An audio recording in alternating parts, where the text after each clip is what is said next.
ಈ ದಿನ ನಮ್ಮ ಶಿವಮೊಗ್ಗ ಜಿಲ್ಲಾ ಕೋರ್ಟ್ ಕಾಂಪ್ಲೆಕ್ಸ್ ಆವರಣಕ್ಕೆ ಮಾನ್ಯ ಪ್ರಧಾನ DJ ಸಾಹೇಬ್ರ ಒಂದು ಇಮೇಲ್ ಐಡಿಗೆ ಈ ಒಂದು ಆವರಣವನ್ನು ನಾವು ಬಾಂಬ್ ಮುಖಾಂತರ ಉಡಾಯಿಸ್ತೀವಿ ಅಂತ ಒಂದು ಮೇಲ್ ಬಂದಿದೆ.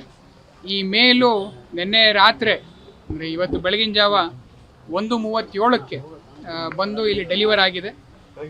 ಇದನ್ನು ನಾವು ತಿಳಿದ ತಕ್ಷಣ ಇಮಿಡಿಯೇಟಾಗಿ ನಮ್ಮ ASC ಟೀಮು ಮತ್ತು ನಮ್ಮ ಎಲ್ಲ ಆಫೀಸರ್ಸು ಸಿಬ್ಬಂದಿಯನ್ನು ಇಲ್ಲಿ ಕಳಿಸ್ಕೊಟ್ಬಿಟ್ಟು DFMD ಮತ್ತು HHMD ಎರಡನ್ನೂ ಇನ್ಸ್ಟಾಲ್ ಮಾಡಿಸಿ ನಮ್ಮ ಡಾಗ್ ಸ್ಕ್ವಾಡನ್ನು ಕರೆಸಿ ಪ್ರತಿಯೊಂದು ರೂಮನ್ನು ಇಲ್ಲಿ ನಾವು ಚೆಕ್ ಮಾಡ್ಕೊಂಡು ಹೋಗ್ತಾ ಇದ್ದೀವಿ.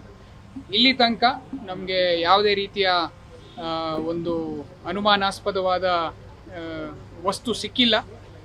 ಎಲ್ಲವೂ ನಾರ್ಮಲ್ ಆಗೇ ಇದೆ. ಈ ನಿಟ್ಟಿನಲ್ಲೇ ನಾವು ನಮ್ಮ ಜಯನಗರ ಠಾಣೆಯಲ್ಲಿ ಒಂದು ಪ್ರಕರಣವನ್ನು ದಾಖಲು ಮಾಡ್ಕೊಂಡಿದ್ದೀವಿ. ಇದು ಒಂದು ಹುಸಿ ಬಾಂಬ್ ಪ್ರಕರಣವಾಗಿದ್ದು ಇದರಲ್ಲಿ ಯಾರು ಬಂದಿದ್ದಾರೆ, ಏನಕ್ಕೆ ಕಳಿಸ್ಕೊಟ್ಟಿದ್ದಾರೆ, ಇದ್ರ ಬಗ್ಗೆ ನಮ್ಮ ತನಿಖೆಯಲ್ಲಿ ನಾವು ಹೆಚ್ಚಿನ ವಿಚಾರವನ್ನು ಕಂಡ್ಕೊತೀವಿ. ನಾವು ಪ್ರೈಮ ಫೇಸಿಯಲ್ಲಿ ನಾವು ಇದು ಉದಯನಿಧಿ ಸ್ಟಾಲಿನ್ ಅವ್ರದ್ದು ಯಾವುದೋ ಒಂದು ಕೇಸ್ ರಿಲೇಟೆಡ್ ಅಂತ ಹೇಳಿ ಮೆನ್ಷನ್ ಮಾಡಿ ಈ ಹುಸಿ ಬಾಂಬ್ ಒಂದು ಸಂದೇಶನವನ್ನು ಅವರು ರವಾನೆ ಮಾಡಿದ್ದಾರೆ. ಆ್ಯಸ್ ಆಫ್ ನೌ ನಮಗೆ ಆ ಥರ ಏನು ಕಂಡು ಬಂದಿಲ್ಲ.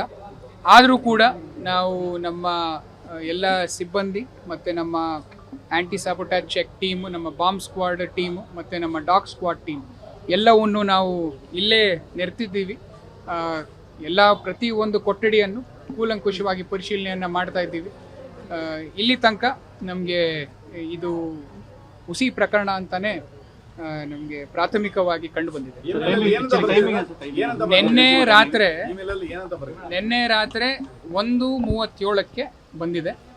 ಅದರಲ್ಲಿ ಇಮೇಲಲ್ಲಿ ಅವರು ವಿಸ್ತಾರವಾಗಿ ಒಂದು ಉದಯನಿಧಿ ಸ್ಟಾಲಿನ್ ಅವ್ರದ್ದು ಅವ್ರ ಮೇಲೆ ಒಂದು ಕೇಸ್ ಆಗಿದೆ, ಆ ಕೇಸಲ್ಲಿ ಸರಿಯಾಗಿ ತನಿಖೆ ಆಗ್ತಾ ಇಲ್ಲ ಅನ್ನೋದನ್ನು ಮೆನ್ಷನ್ ಮಾಡಿ ಆ ಒಂದು ನಿಟ್ಟಿನಲ್ಲೇ ಫಸ್ಟ್ ಲೈನಲ್ಲಿ ಈ ಬಾಂಬ್ದು ಒಂದು ಬೆದರಿಕೆಯನ್ನು ಮೆನ್ಷನ್ ಮಾಡಿ ನಂತರ ಓಪನ್ ಮಾಡಿದಾಗ ನಿಮಗೆ ಡೀಟೇಲ್ಸು ಇದ್ರ ಬಗ್ಗೆ ಸಿಗುತ್ತೆ. ಈ ಕೇಸ್ ಬಗ್ಗೆ ಕೂಡ ನಾವು ಇವಾಗ ಯಾವುದೇ ಮಾಹಿತಿ ನಮ್ಮಲ್ಲಿ ಇಲ್ಲ. ಅದನ್ನು ನಾವು ಕನ್ಸರ್ನ್ಡ್ ಪೊಲೀಸ್ ಸ್ಟೇಷನ್ ತಮಿಳ್ನಾಡು ಅಲ್ಲಿ ಚೆನ್ನೈಗೆ ಬರುತ್ತೆ, ಅದು ಅಲ್ಲಿ ಅವ್ರಿಗೆ ನಾವು ಮಾತಾಡಿಕೊಂಡು ಅವ್ರ ಜೊತೆ ನಾವು ಕಮ್ಯುನಿಕೇಷನ್ ಮಾಡಿಕೊಂಡು ಇದ್ರ ಬಗ್ಗೆ ಹೆಚ್ಚಿನ ಮಾಹಿತಿಯನ್ನು ನಾವು ಇನ್ವೆಸ್ಟಿಗೇಷನ್ ಟೈಮಲ್ಲಿ ತಗೊತೀವಿ. ಮುಂಜಾಗ್ರತಾ ಕ್ರಮವಾಗಿ ಆಲ್ರೆಡಿ ನಾವು ನಮ್ಮ DFMD HHMDಗಳನ್ನ ಹಾಕಿದ್ದೀವಿ. ಪ್ರತಿಯೊಂದು ಎಂಟ್ರಿಯಲ್ಲೂ ನಮ್ಮ ಸಿಬ್ಬಂದಿಯವರು ಚೆಕ್ ಮಾಡಿ ಬಿಡ್ತಾ ಇದ್ದಾರೆ. ಅದಲ್ಲದೇ ನಮ್ಮ ASC ಟೀಮು ಇಲ್ಲೇ ಕರೆಂಟ್ಲಿ ಪ್ರತಿಯೊಂದು ರೂಮ್ನ ಚೆಕ್ ಮಾಡ್ತಾ ಇದೆ. ನಮ್ಮ ಡಾಗ್ ಸ್ಕ್ವಾಡ್ನು ಚೆಕ್ ಮಾಡ್ತಾ ಇದೆ. ಇಲ್ಲಿದಲ್ಲ ಅದು ಆ ಕೇಸು ಈ ಒಂದು ಆವರಣದಲ್ಲ, ಅದು ಇದು ಚೆನ್ನೈಯಲ್ಲಿರೋಂತಹ ಕೇಸ್. ಅದರ ಬಗ್ಗೆ ನಮೂದನೆ ಮಾಡಿ ಇಲ್ಲಿ ಅವರು ಕಳಿಸ್ಕೊಟ್ಟಿದ್ದಾರೆ. ಇಲ್ಲ, ಬ್ಲಾಸ್ಟಿಂಗ್ ಟೈಮಿಂಗ್ಸು ಏನು ಮೆನ್ಷನ್ 2:15 ಅಂತ ಅವರು ಮೆನ್ಷನ್ ಮಾಡಿದ್ದಾರೆ. ಮಧ್ಯಾಹ್ನ 2:15 ಅಂತ ಅದನ್ನು ಮೆನ್ಷನ್ ಮಾಡಿಲ್ಲ. ಅವರು 2:30ಗೆ ಅದು ಗ್ಯಾಸ್ ಸಿಲಿಂಡರನ್ನು ಬಳಸಿ ಮಾಡಿದ್ದಾರೆ ಅಂತ ಮಾಡ್ತೀವಿ ಅಂತ ಅವರು ಹೇಳಿದ್ದಾರೆ. ಅದರ ಇಲ್ಲ, ಅದನ್ನು ಇವಾಗ ನಮ್ಮ ಇನ್ವೆಸ್ಟಿಗೇಷನಲ್ಲಿ ನಾವು ಅದನ್ನು ಹೆಚ್ಚಿನ ಮಾಹಿತಿಯನ್ನು ತಿಳ್ಕೊತೀವಿ. ಸೊ 2:15ಗೆ ಆಗುತ್ತೆ ಅಂತ ಹೇಳ್ತಾ ಇದ್ದಾರೆ. ಆದರೂ ನಮ್ಮ ASC ಟೀಮ್ ಪ್ರತಿಯೊಂದು ಜಾಗವನ್ನು ಇವಾಗ ನಾವು ಚೆಕ್ ಮಾಡಿಕೊಂಡು ಎಲ್ಲ ಓಕೆ ಕ್ಲಿಯರೆನ್ಸ್ ತೊಗೊಂಡು ಮುಂದೆ ಹೋಗ್ತಾ ಇದ್ದೀವಿ. ನಾವು ಎಲ್ಲಿಂದ ಬಂತು, ಯಾವ ಇಲ್ಲ, ಅದ್ರ ಬಗ್ಗೆ ಎಲ್ಲ ಇನ್ವೆಸ್ಟಿಗೇಷನಲ್ಲಿ ನಾವು ಅದನ್ನು ನೋಡಬೇಕಾಗತ್ತೆ. ಇದೇ ರೀತಿ ಬೇರೆ ಜಾಗಗಳಿಗೂ ಬಂದಿದೆ ಅಂತ ಒಂದು ಮಾಹಿತಿ ಇದೆ.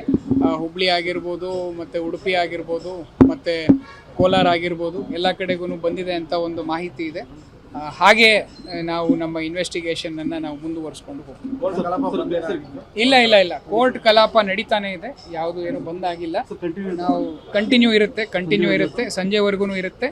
ನಾವು ಎಲ್ಲವೂ ಇಲ್ಲಿ ಎಲ್ಲ ಕಡೆ ಚೆಕ್ ಮಾಡಿಕೊಂಡು ನಾವು ಇನ್ನು ಮತ್ತೊಮ್ಮೆ ಬೇರೆ ನಮ್ಮ ಟೀಮ್ಸ್ಗಳ್ನು ನಾವು ಡಿಪ್ಲಾಯ್ ಮಾಡಿದ್ದೀವಿ. ಕಂಟಿನ್ಯೂಯಸ್ ಇದು ಕೋರ್ಟ್ ಮುಗಿಯೋ ತನಕ ನಾವು ಚೆಕ್ಕಿಂಗನ್ನು ನಾವು ಜಾರಿಯಲ್ಲಿ ಇಡಿಸ್ತೀವಿ. ಆಯ್ತಾ?